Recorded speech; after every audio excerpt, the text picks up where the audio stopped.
শিক্ষার্থী বন্ধুরা, আজকে আলোচনা করব নবম দশম গণিত 2026-এর পাঠ্য বই অনুসারে ত্রিকোণমিতিক অনুপাতের অনুশীলনী 9.1-এর 183 পৃষ্ঠার উদাহরণ 11 এবং কাজ নিয়ে। তো চলো আমরা উদাহরণ 11 এবং 183 পৃষ্ঠায় যে কাজটি রয়েছে এটা নিয়ে আজকের আলোচনা শুরু করি। অত্যন্ত গুরুত্বপূর্ণ একটা প্রশ্ন। এটা বলে দিয়েছে tan a plus sin a is equal a এবং tan a minus sin a is equal b হলে প্রমাণ করো a square minus b square is equal 4 into square root ab। আমাদের যে তথ্যগুলো দেওয়া আছে দেখো, এটা দেওয়া আছে tan a plus sin a is equal a এবং tan a minus sin a is equal b। অতএব আমরা কি করব, বাম পক্ষটা নিয়ে কাজ করব। বাম পক্ষে রয়েছে a square minus b square. আমরা কি করব, a এবং b এর মানটি বসিয়ে দিব। দেখো a সমান হলো tan a plus sin a এর হোল স্কোয়ার, যেহেতু a এর স্কোয়ার রয়েছে। এবার b স্কোয়ার অর্থাৎ tan a মাইনাস sin এর whole square, tan a plus sin a whole square minus tan a minus sin a whole square রয়েছে। তাহলে থেকে কি লিখতে পারবো, 4 into tan a into sin a। এটা আমরা লিখেছি কিভাবে, এই যে দেখো আমরা এইটা জানি a plus B whole square minus a minus B whole square is equal 4ab, এটা থেকে। এখন আমরা যদি ডান পাশে প্রমাণের দিকে তাকাই, দেখো একটা বর্গমূল চিহ্ন রয়েছে। তাহলে আমরা কি করব, এই যে 4 এর পাশে বা 4 এর সাথে যে অংশটি গুণ আকারে রয়েছে এটাকে বর্গমূল করব। শুধু শুধু একটা রাশিকে বর্গমূল করা যায় না, এই জন্য tan a এবং sin a কে কি করেছি, স্কোয়ার করে রেখেছি। তাহলে আমাদের মানের কোনো পরিবর্তন হবে না। এখন দেখো কি লিখবো, 4 into square root tan square a। এই যে দেখো সাইন স্কোয়ার a, সাইন স্কোয়ারের পরিবর্তে আমরা কি লিখতে পারি, 1 মাইনাস cos স্কোয়ার a। এটা কেন করছি, দেখো আমাদের 4 এর সাথে যে 4 ইন্টু স্কোয়ার রুট ab আছে, ab এর মধ্যে কিন্তু tan a এবং sin a থাকবে। তাহলে cos a কেন আনলাম, এই যে সাইন tan স্কোয়ার একে যখন আমরা ভাঙবো তখন সাইন স্কোয়ারে আর cos স্কোয়ারে পাবো, তখন ওইটা কি হয়ে যাবে, cos স্কোয়ার থাকবে না, শুধু সাইন স্কোয়ারই থেকে যাবে। দেখো 4 ইন্টু, এখন কি করব, এই যে tan স্কোয়ার দিয়ে 1 মাইনাস cos স্কোয়ারকে গুণ করে দিব। তাহলে কি হয়, 1 এর সাথে tan স্কোয়ার a গুণ হলে tan স্কোয়ার এই থাকবে এবং cos স্কোয়ার এর সাথে tan স্কোয়ার এ গুণ হলে tan square a into cos square a আমরা লিখতে পারি। এরপর দেখো 4 into square root tan square a minus এই tan স্কোয়ারটাকে আমরা এইরকম লিখতে পারি sin square a by cos square a, কারণ tan সমান আমরা জানি sin বাই cos, সেই হিসাবে tan স্কোয়ার রয়েছে, তাহলে sin square a divided cos square a লিখলাম। আর পাশে একটি দেখো cos স্কোয়ারে গুণাকার রয়েছে। এখন কি হবে, এই cos স্কোয়ারে আর এই cos স্কোয়ারে ভাগ হয়ে যাবে। তাহলে আমাদের থেকে যাবে 4 into square root tan square a minus sine square a। তাহলে দেখো স্কোয়ার রুট চিহ্নের মধ্যে tan স্কোয়ার এবং সাইন স্কোয়ার a রয়েছে, অর্থাৎ a স্কোয়ার মাইনাস b স্কোয়ারের সূত্রের মতো রয়েছে। তাহলে এটাকে আমরা লিখতে পারবো tan a plus sign a into tan a minus sign a, অর্থাৎ a স্কোয়ার মাইনাস b স্কোয়ারের সূত্রটি আমরা লিখলাম। এখন খেয়াল করো, এই যে বর্গমূল চিহ্নের ভিতরে যেটা রয়েছে, এটা tan a plus sign a সমান আমরা জানি a এবং tan a minus sign a সমান আমরা জানি b। এটা আমাদের তথ্যটা দেওয়াই আছে।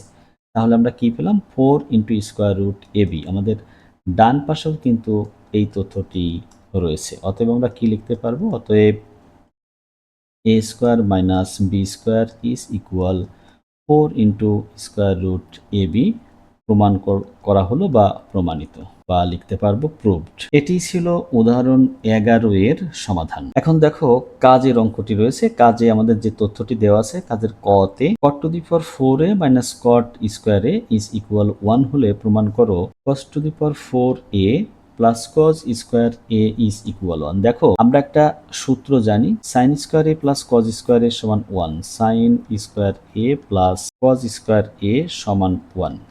এখন দেখো এইটার আমাদের যে রাশির মান নির্ণয় করতে হবে, আমরা যদি এই cos টু দি পাওয়ার 4 এর পরিবর্তে sin স্কোয়ারে আনতে পারি তাহলেই কিন্তু আমরা 1 পেয়ে যাব। তাহলে আমাদের যে রাশিটি দেওয়া আছে এখান থেকে আমাদের চেষ্টা করতে হবে cos to the power 4a এর মান sin স্কয়ারে আনা যায় কিনা। তাহলে আমরা শুরু করি এইভাবে। আমাদের দেওয়া আছে cot two the power 4a minus cot square a is equal 1। এখান থেকে দেখো আমরা এরকম লিখতে পারবো cot two the power 4a is equal 1 plus cot square a। পক্ষান্তর করেছি। এখন cot two the power 4a is equal, এই যে 1 প্লাস cot স্কয়ারে এইটা সমান আমরা আবার জানি cosec স্কয়ারে। এটা তোমাদের সবারই জানা। cosec স্কয়ারে মাইনাস cot স্কয়ার a এইটার সমান হলো 1। এখান থেকে আমরা cosec স্কয়ারের সমান লিখতে পারি 1 প্লাস cot স্কয়ারে। তাহলে এখন এই যে cot টু দি পাওয়ার 4 এটাকে cot সমান আমরা যেহেতু জানি cos বাই sin, সেহেতু এটাকে আমরা লিখতে পারি এরকম cos to the power 4a divided sin two the power 4a। এটার সমান আবার ডান পাশে কি লিখতে পারি? ডান পাশে লিখতে পারি 1 বাই সাইন স্কোয়ার এ। যেহেতু কোসেক সমান 1 বাই সাইন, যেহেতু স্কোয়ার রয়েছে তাই আমরা লিখতে পারলাম 1 ডিভাইডেড সাইন স্কোয়ার এ। তাহলে দেখো এখন যদি আমরা উভয় পক্ষকে সাইন টু দি পাওয়ার 4 এ দ্বারা গুণ করি তাহলে কি হয় দেখো, cos to the power 4 A divided sine to the power 4 A into sine to the power 4 A is equal 1 by sine square A into গুণ করব কত, সাইন টু দি পাওয়ার 4 এ দ্বারা উভয় পক্ষকে কি করেছি, গুণ করেছি। তাহলে বাম পাশে আমাদের থেকে যায় cos টু দি পাওয়ার 4 এ, আর ডান পাশে থেকে যায় দেখো সাইন টু দি পাওয়ার 4 এ কে যদি আমরা সাইন স্কোয়ার এর দ্বারা ভাগ করি তাহলে থেকে যাবে সাইন স্কোয়ার এ। তাহলে আমরা কি পেয়েছি, ওই যে আমরা প্রথমে চিন্তা করছিলাম cos টু দি পাওয়ার 4 এর সমান যদি সাইন স্কোয়ার এ পাই তাহলে সংক্ষেপে আমরা এই রাশিটির মান 1 পেয়ে যাব। এখন বাম পক্ষ নিয়ে কাজ করব। দেখো LHS cos to the power 4 A plus cos square A. এই যে cos টু দি পাওয়ার 4 এর সমান আমরা পেয়েছি সাইন স্কোয়ার এ প্লাস কি লিখব, cos স্কোয়ার এ। সাইন স্কোয়ার এ এবং cos স্কোয়ার এ যোগ করলে আমরা পাই প্লাস 1। তাহলে এটাই হলো RHS। অতএব cos to the power 4 A plus cos square A is equal প্রমাণিত বা প্রুভড। এটাই ছিল কাজের ক এর উত্তর বা ক এর সমাধান। এখন আলোচনা করব কাজের খ নং নিয়ে। দেখো এখানে sine to the power 4 A plus sine square A is equal দেওয়া আছে কত, 1। এর থেকে আমাদের প্রমাণ করতে হবে ten two the power 4 A minus ten square A is equal 1। এখানে দেখো এই টেন টু দি পাওয়ার 4 এর পরিবর্তে যদি আমরা এখানে সেক স্কোয়ারে আনতে পারি তাহলেই সেক স্কোয়ারে মাইনাস টেন স্কোয়ারে সমান আমরা জানি 1। তাহলে সংক্ষেপে আমরা রেজাল্টটি পেয়ে যাব। আমরা সেই চেষ্টাই করি। দেখো আমাদের দেওয়া আছে sine to the power 4 A plus sine square A is equal 1। এখান থেকে সাইন টু দি পাওয়ার 4 এ সমান লিখতে পারবো 1 মাইনাস সাইন স্কোয়ার এ। দেখো sine to the power 4 A is equal লিখতে পারবো cos স্কোয়ার এ। যেহেতু 1 মাইনাস সাইন স্কোয়ার এ সমান আমরা জানি cos স্কোয়ার এ, তাহলে এইটা লেখা সম্ভব। বা sine to the power 4 A divided cos to the power 4 A, cos square A divided cos to the power 4 A. তাহলে এটাকে কি করেছি, উভয় পক্ষকে cos টু দি পাওয়ার 4 এ দ্বারা ভাগ করে। তাহলে ভাগ করার ফলে কি ফলাফলটা থাকে দেখো, এই যে সাইন বাই cos এটা সমান আমরা জানি tan।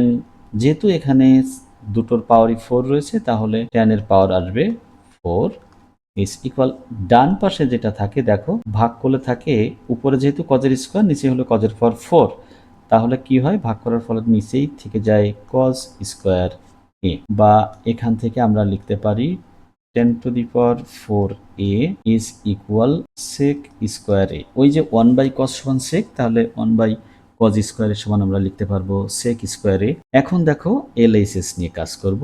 LHS 10 to the power 4 A minus ten square A. এখন এই যে আমরা 10 টু দি পাওয়ার 4 এর মানটা পেয়েছি হলো sec স্কোয়ার এ মাইনাস 10 যেমনটা আছে 10 স্কোয়ার এ এমনই থাকলো। sec স্কোয়ার এ মাইনাস 10 স্কোয়ার এর সমান আমরা কিন্তু জানি 1। এটাই আমাদের ডান পক্ষ বা RHS। অতএব আমরা কি পেলাম, বাম পক্ষ সমান ডান পক্ষ, অর্থাৎ 10 to the power 4 A minus 10 square A is equal 1 আমাদের প্রমাণ করতে বলেছে। তাহলে আমরা হয় প্রমাণিত লিখব, না হলে লিখব প্রুভড। এটাই ছিল কাজের খ নং অংশের সমাধান। শিক্ষার্থী বন্ধুরা, আজকে এ পর্যন্তই আলোচনা শেষ করছি। সবাই সুস্থ থেকো, ভালো থেকো, সবাইকে অসংখ্য ধন্যবাদ।